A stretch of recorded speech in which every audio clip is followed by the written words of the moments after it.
자영업자가 줄폐업을 넘어서 집단 폐업을 하고 있다는 그런 지표가 나왔습니다.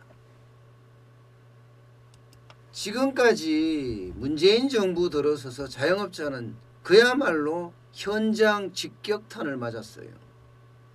경기의 최고 끝단에 있으니까 경기가 안 좋으면 바로 그냥 직격탄을 맞을 수밖에 없는 게 자영업자예요. 식당도 그렇죠. 편의점도 그렇죠. 빵집도 그렇죠.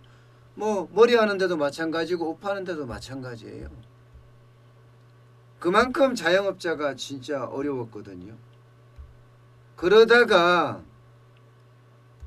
코로나19가 딱 겹치면서 그 어려움은 가중이 됐습니다. 안 그래도 어려운 데다가 거기다가 더 어렵게 만든 거죠. 설상가상이라고 표현하요. 엎친 데 덮친 격이라고 표현하나요. 아마 그런 표현들이 다 맞을 거예요.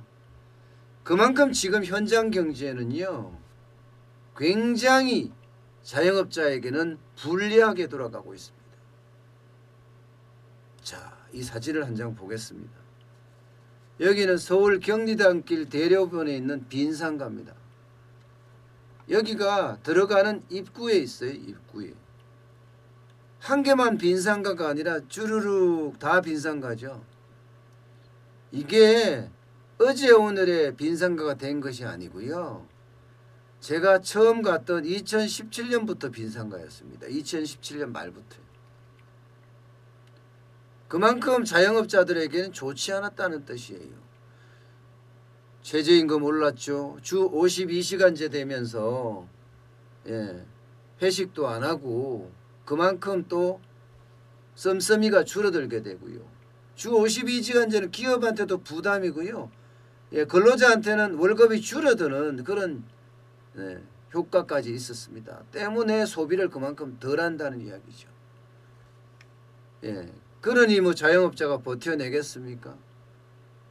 결국은 자영업자는 줄폐업을 하다가 결국은 집단 폐업으로 지금 방향을 틀었다. 이게 맞는 말입니다. 저도 2016년 12월 10일부터 2019년 12월 13일까지 국밥집을 해봤습니다. 오미래 소고기 국밥이라고. 저는 3년을 버텼지만 제 주변에 있는 뭐 일본식 선술집도 그렇고요. 수제 맥주집도 그렇고요. 또 밥집도 그렇고요.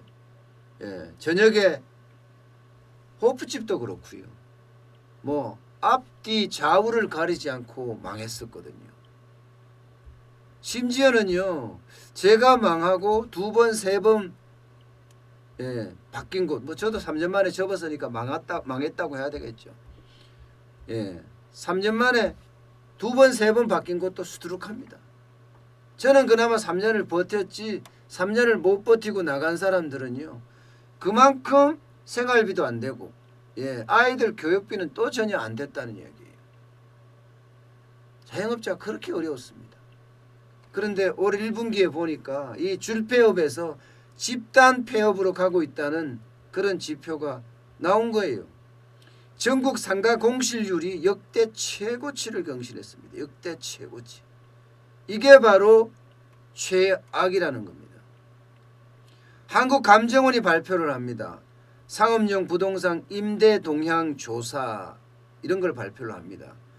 이때 올 1분기 전국 중대형 상가, 보통 중대형 상가 이러면요 330제곱미터 초과한 것을 말하거든요. 공실률이 11.7%였어요. 11.7%. 2009년 통계를 집계한 이후로 최악이었거든요. 그게 작년 4분기였습니다. 그게. 그런데 그때보다도 0.7%포인트가 높아졌습니다.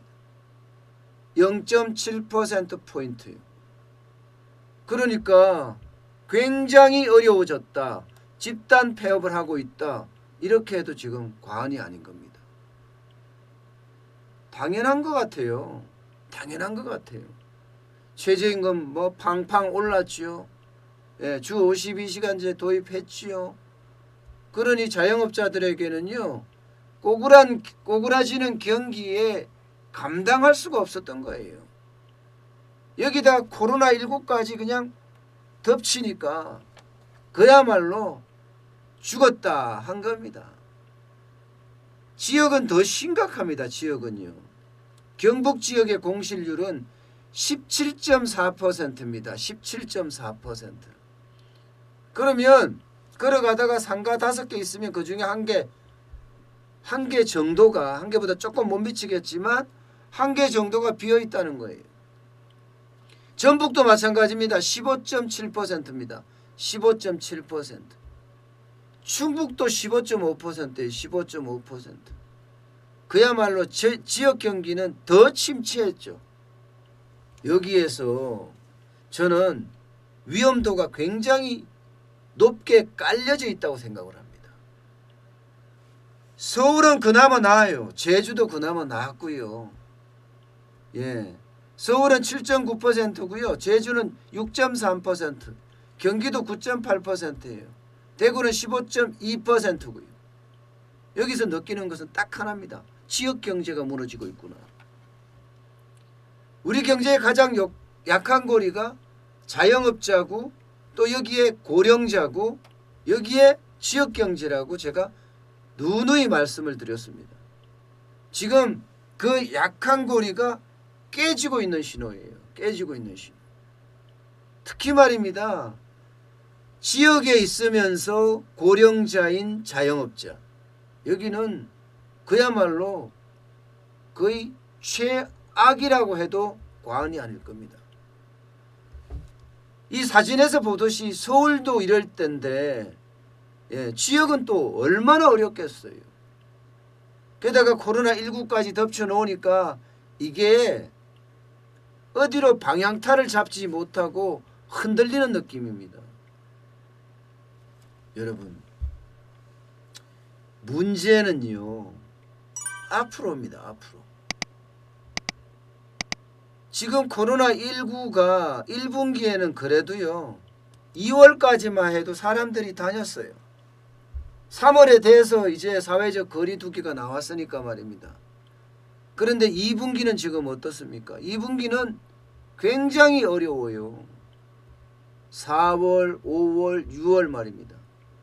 긴급재난지원금을 지금 많이 풀었다고 하지만 이것도요 코로나 이전의 소비를 회복하지는 아직 못했습니다. 코로나 이전에 가더라도 굉장히 어려운 게 자영업자들의 현실이었거든요. 문재인 정부의 경제정책이 자영업자를 고사시켰습니다. 그런데 코로나19가 아예 고사시킨 걸 가서 밟고 지나가는 거였거든요. 이게 긴급재난지원금 12조 13조를 풀면서 12조 13조면요 전체 소비의 한 3% 정도 됩니다.